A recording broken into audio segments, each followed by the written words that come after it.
Who will expropriate land without compensation, whether they like it or not. If they object, they can seek refuge in America. Now this is very bad. These are burial sites right here. Burial sites. Over 1,000 of white farmers, and those cars are lined up to pay love on a Sunday morning. Each one of those white things you see is a cross, and there's approximately 1,000 of them. They're all white farmers, the family of white farmers. And those cars aren't driving, they're stopped there to pay respects to their family member who's killed. And it's a terrible sight. I've never seen anything like it. Both sides of the road you have crosses.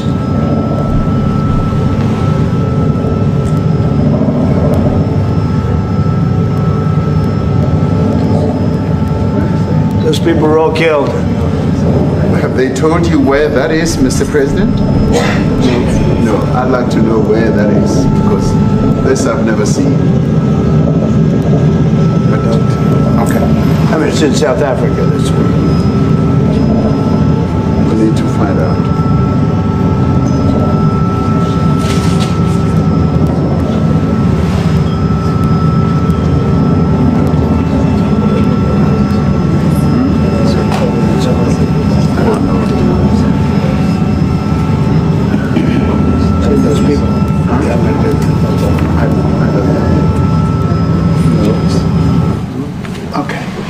Mr. President, the Pentagon announced that it would be accepting a Qatari jet to be used as Air Force One. What are you talking about? What are you talking about? You know, you to get out of here. What does this have to do with the Qatari jet? They're giving the United States Air Force a jet, okay? And it's a great thing. We're talking about a lot of other things. It's NBC trying to get off the subject of what you just saw. You are a real, you're a terrible reporter. Number one, you don't have what it takes to be a reporter. You're not smart enough. But for you to go into a subject about a jet that was given to the United States Air Force, which is a very nice thing, they also gave $5.1 trillion worth of investment in addition to the jet.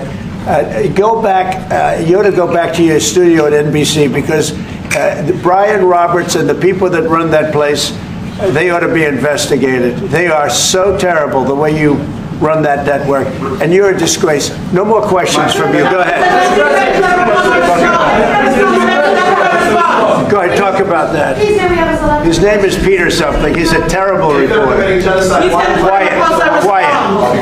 That's my question now. Let's go. Thank you so much. President Trump, Anna Disaster from ENCA in South Africa. Thank you very much. Thank you very much, Steve. What would you like President Ramaphosa to do about the situation that we've just seen on the screen? I don't know. Look, these are articles over the last few days. Death of people. Death. Horrible death. Death. I don't know. But you know that to pick anyone, white South Africans are fleeing because of the violence and racist laws, and this is all. I mean, I'll give these to you. So when you say what would I like to do, I don't know what to do. Look at this. White South African couple say that they were attacked violently. And, President Trump, when will you go and see for yourself if it is indeed true? well, I could do that. Look, here's burial sites all over the place. These are all white farmers that are being buried. And he asks about a jet that was given. You ought to be ashamed of yourself. You are so bad. You're such a bad reporter.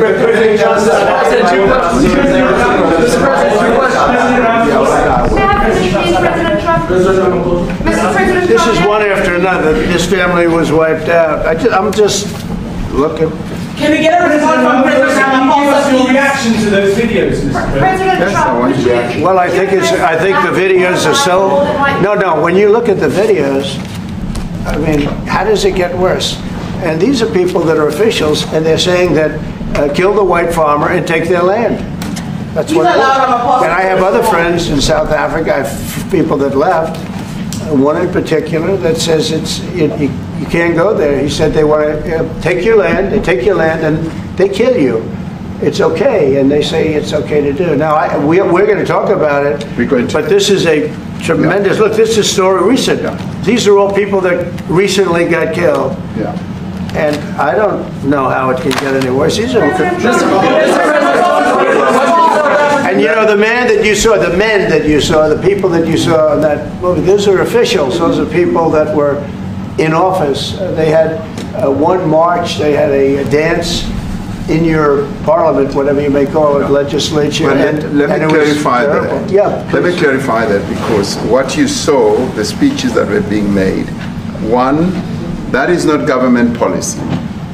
We have a multi-party democracy in South Africa that allows people to express themselves, political parties to adhere to various policies, and in many cases, or in some cases, those policies do not go along with government policy.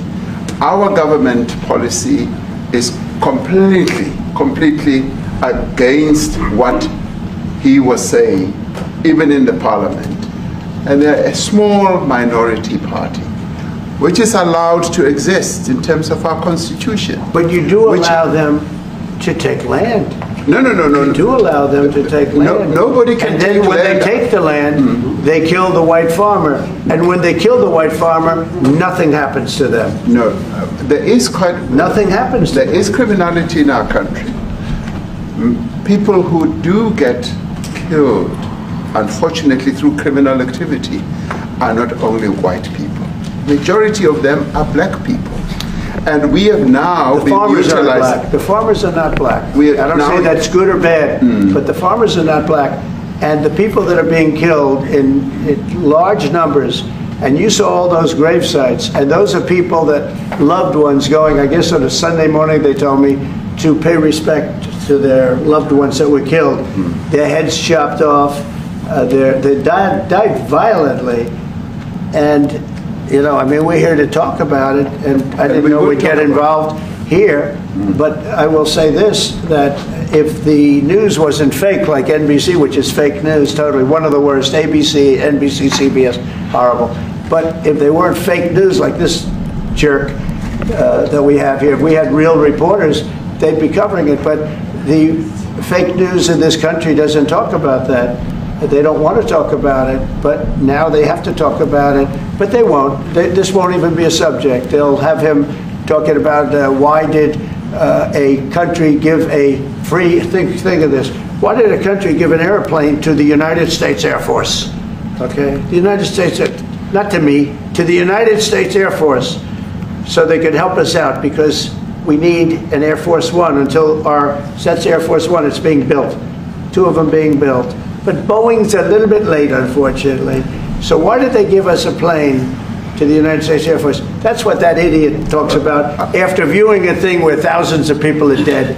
I'm sorry, I don't have a plane to give you. I wish you did. I'd take it. I would take it. If your country offered the United States Air Force a plane, I would take it. Okay. But coming back to this issue, which I really would like us to talk about, and talk about it very calmly. We were taught by Nelson Mandela that whenever there are problems, people need to sit down around a table and talk about them. Well, there are problems. And this is precisely what we would also like to talk about, including, of course, trade matters, investment matters. So the issues that concern you as the United States. Those are all recent. Those are all deaths. Yeah, in many ways, I mean, one should say you are a partner of South Africa, and you are raising concerns, and these are concerns that we are willing to talk to you about. Let me just add quickly, you know, the criminality that we are experiencing in our country needs quite a lot of technological capability. And in one of our areas in South Africa, we're using US technology, which is able to in many ways identify where shootings are happening and all that. And I'd like to talk about that, because there is support that we can get from you and the United States to help us deal with all these acts of criminality. And that is what I believe partnership is all about. And we are here as a partner so that we can help each other whenever there are challenges. So I'd like us to discuss it, and of course outside of the media, so that we sit down and have a really good discussion that will lead to good outcomes. Are there any other punitive measures that could be in place should you not be satisfied that South Africa is fixing some of the very bad things, in inverted commas, that you tweeted are happening?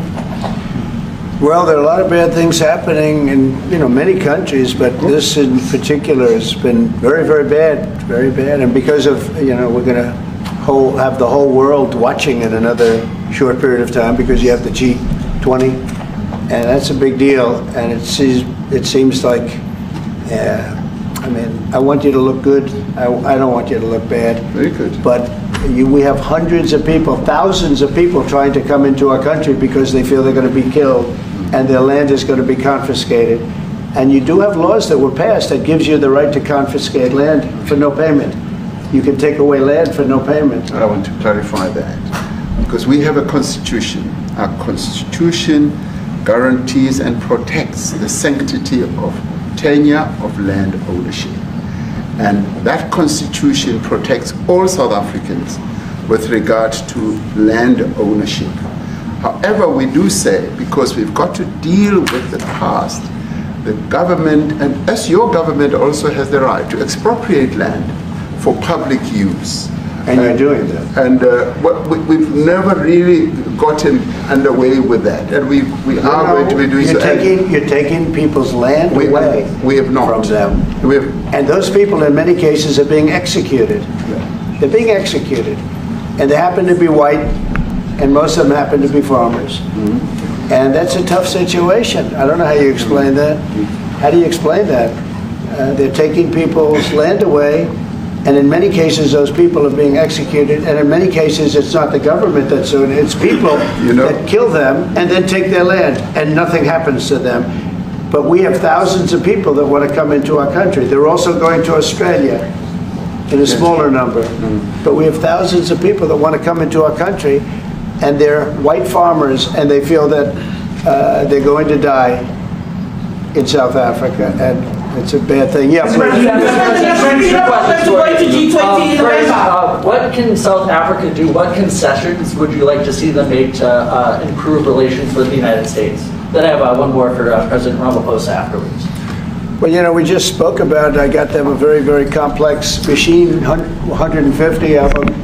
I was asked by the president if it could help, and I did that. And I have great feeling for all countries. I deal with all countries, but I have a great feeling for South Africa because I have friends. I have a couple of friends, a few friends here today. I have many friends from South Africa, but many of those friends are not. They can't go back. I have Elon is from South Africa. I don't want to get Elon involved. That's all I have to do. Get him into another thing. But Elon happens to be from South Africa. This is what Elon wanted. He actually came here on a different subject, sending rockets to Mars, okay? Yes. He likes that better. He likes that subject better. That's right. But Elon is from South Africa, and I don't want to talk to him about that. I don't think it's fair to him. That's right. But I will say that people are fleeing South Africa for their own safety. Their land is being confiscated, and in many cases they're being killed. And that scene of, you see how many crosses they have. Those crosses, that's a dead person in every one of them. And those trucks or cars are paying their respects to all of those dead people on a Sunday morning. That's a rough thing to explain away. And the problem we have, and the way, a correct and a fair media exposes things. But we have a very corrupt media. They won't even report this. If this were the other way around, it would be the biggest story. Now, I will say apartheid, terrible. That was the biggest story. That was reported all the time. This is sort of the opposite of apartheid. What's happening now is never reported. Nobody knows about it. All we know is we're being inundated with people, with white farmers from South Africa, and it's a big problem. Marco Rubio was telling me he's never seen anything like it. The numbers of people that want to leave South Africa because they feel they're going to be dead very soon. Yes, please. I was going to say, Brian, go. If I could just ask you a question. 72% of farmers in your country are white. If they flee, do you feel that maybe the economy could collapse? You may not have a gap to fill in those people that need to replace those farmers. You know, I'd like my Minister of Agriculture, who is white, who comes from an opposition party to mine, who's joined my government at my invitation to address this very issue, including the question that you've just raised. John? Thank you very much, Mr. President. Yeah. Mr. President, thank you for welcoming us to the White House. I would say we have a rural safety problem in South Africa. I don't think anyone wants to candy coat that. And it requires a lot of effort to get on top of it. It's going to require more policing resources. It's going to require a different strategy to be able to deal with it. But certainly the majority of South Africa's commercial and smallholder farmers really do want to stay in South Africa and make it work. And I've just come from the largest agricultural show in the Southern Hemisphere with organized agriculture and farmers, and the majority of them want to stay. But they too there have a memorial to those who've died as a result of farm attacks. And as the Minister of Agriculture, it is something that I'm particularly exercised with my colleagues at police and my colleagues in the justice cluster to start making farm attacks and stock theft a priority crime. And it affects all farmers in South Africa, particularly stock theft. It has a disproportionate effect on smallholder black farmers. I also want to just say this, that the two individuals that are in that video that you've seen are both leaders of opposition minority parties in South Africa. Mkhonto weSizwe under Mr. Zuma and the economic freedom fighters under Mr. Malema. Now the reason that my party, the Democratic Alliance, which has been an opposition party for over 30 years, chose to join hands with Mr. Ramaphosa's party was precisely to keep those people out of power. We cannot have those people sitting in the union buildings making decisions. And that is why after 30 years of us exchanging barbs across the floor in Parliament and trying to get one over on each other, we've decided to join hands precisely to keep that lot out of government, because the day they get in to the doors of the union buildings in South Africa or control of our Parliament, that's what you're going to see. And that is why this government, working together, needs the support of our allies around the world so that we can strengthen our hand, grow our economy, and shut the door forever on that rabble getting through the doors of the union buildings, because then South Africa's future would be... So you denounced that type of language in the video that you saw? Oh yes, we've always done so. As government, as my own party, we are completely opposed to that. We, in 1955, adopted a document which said South Africa belongs to all who live in it. But why wouldn't you arrest that man? That man said, kill the white farmers, kill the white farmers. And then he danced, and he's dancing, and it's kill the white farmers. I think, I'm not sure, but I think if somebody got up in Parliament and started saying kill a certain group of people, he would be arrested very quickly. That man is going all over South Africa, and that's not a small party. That was a stadium that holds 100,000 people, and I hardly saw an empty seat. That's a lot of people. That's a lot of representation. And those crosses, we have dead white people, dead white farmers, mostly. And you take a look at Australia, they're being inundated, and we're being inundated with people that want to get out. And their farm is valueless, it's valueless, and they just want to get out with their life. And this is a very serious situation. And if we had a real news or real press or media, we don't have that, because they won't talk about this, because they're all guys like that idiot. But if we had a real press, it would be exposed. And you know, the beauty of exposing it is it's like a cleansing action. When it gets exposed, it'll get fixed. That's when it'll get fixed. But people don't talk about it. And I'll tell you who's talking about the thousands of people that are fleeing South Africa right now. We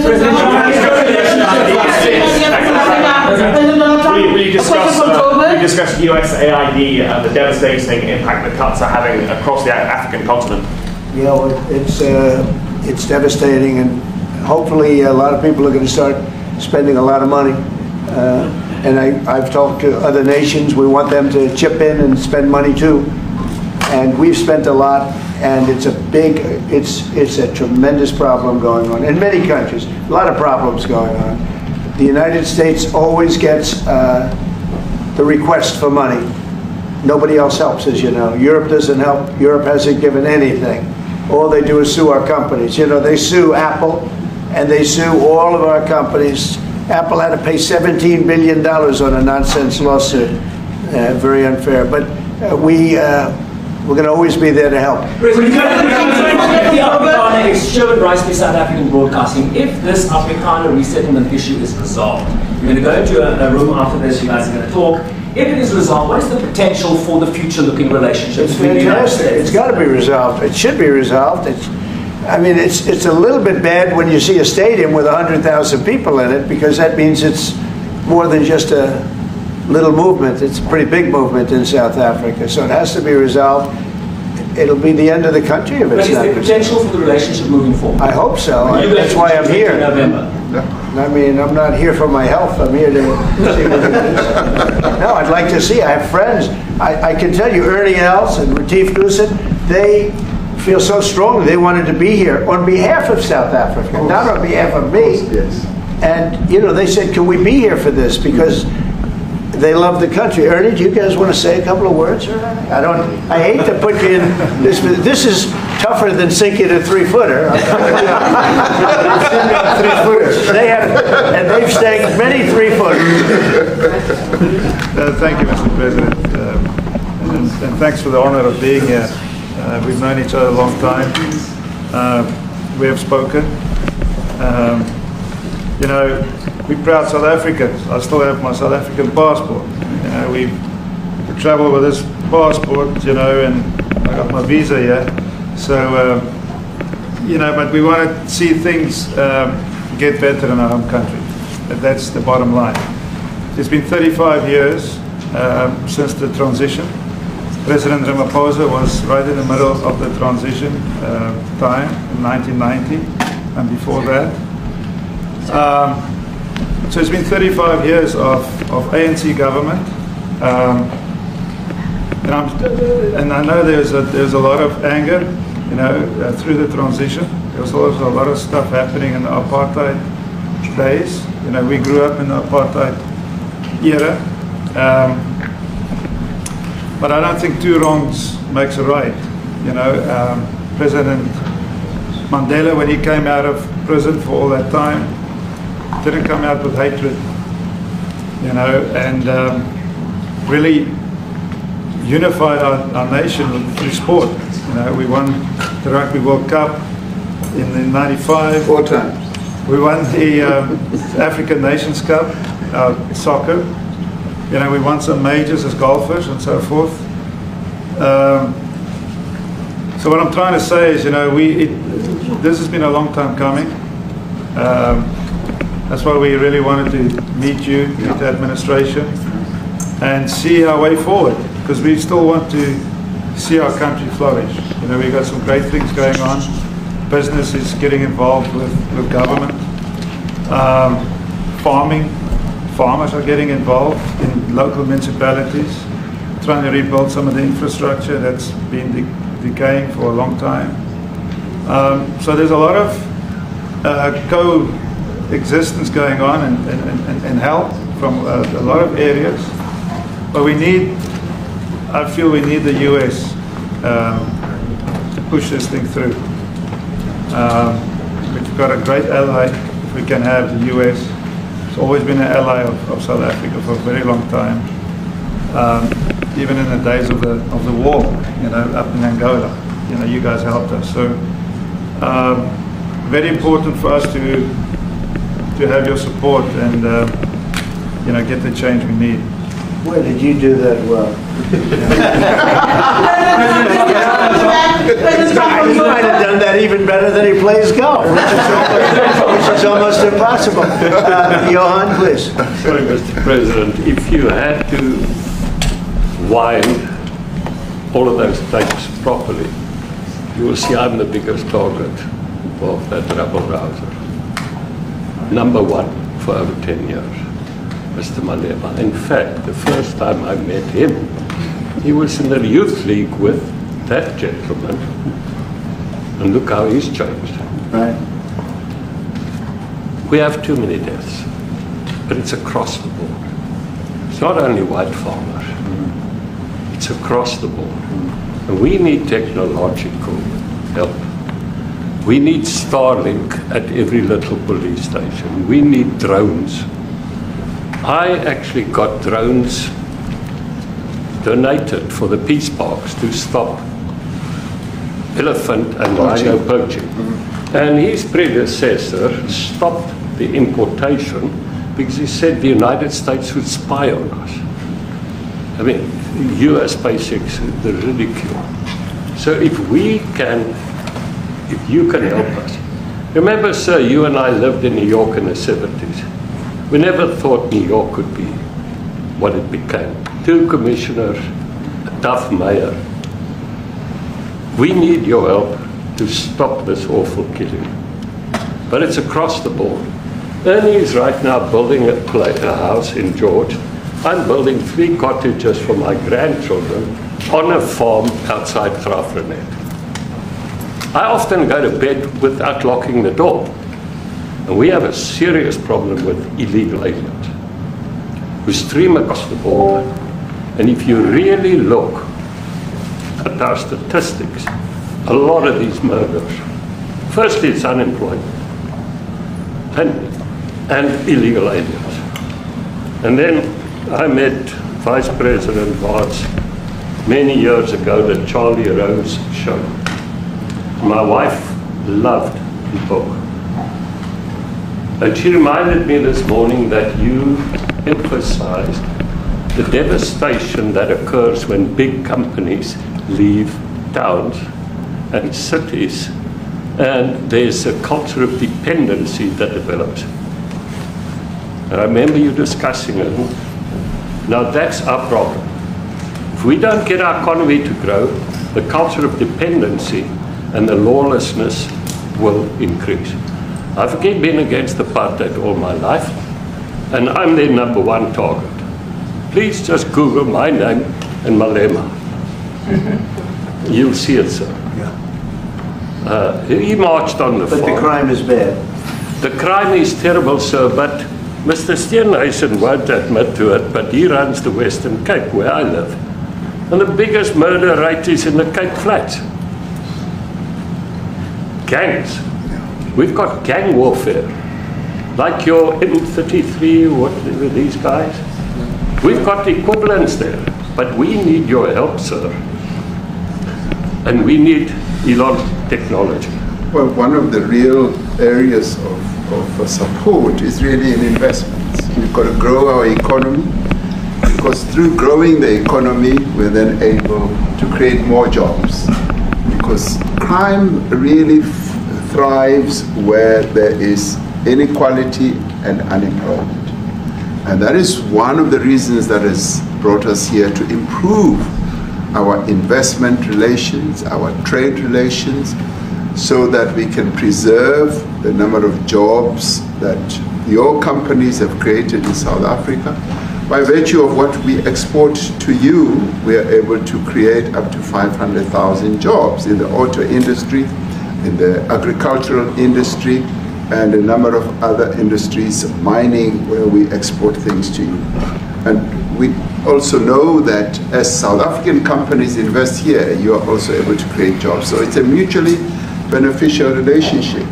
So our main real reason for being here is to foster trade and investment, so that we are able to grow our economy with your support, and so that we are also able to address all these societal problems, because criminality thrives when people are unemployed, when they have no other hope to eke out a living.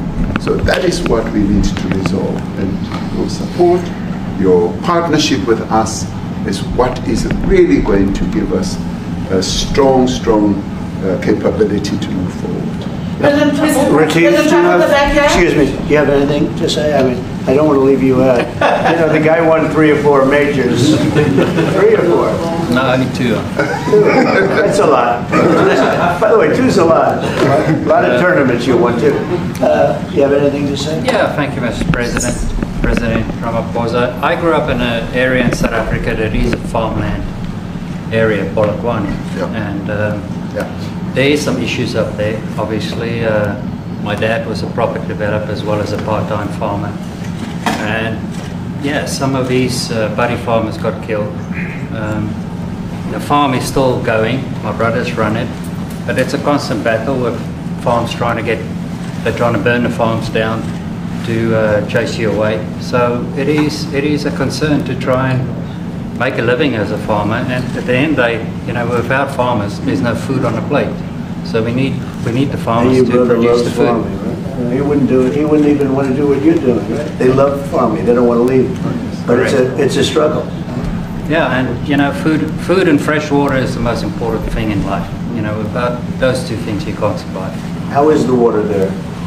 The water is great. Obviously, all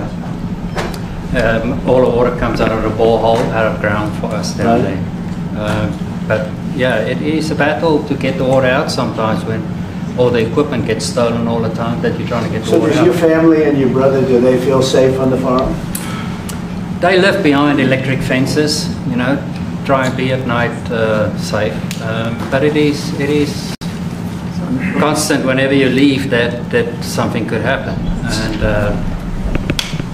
there's nowhere to live. Both of them has been attacked in their houses. My mom's been attacked in her house when she was 80. So it is difficult.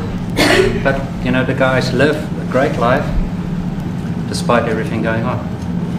Something. President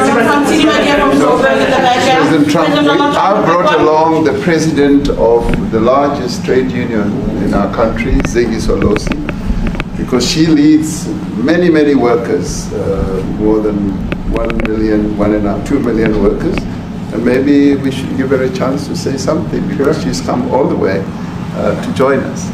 Thank you very much, Mr. President Trump, for having us, and President for extending the invitation to us as organized labor. And I must say that we are here to support the initiative that has been made by our government with business, of course, as organized labor. We've been coming to Washington on the AGOA trade relations in the previous regime, and I think at the center of it all, for me, it is exactly what Mr. Rupert have said, the importance of us growing the economy.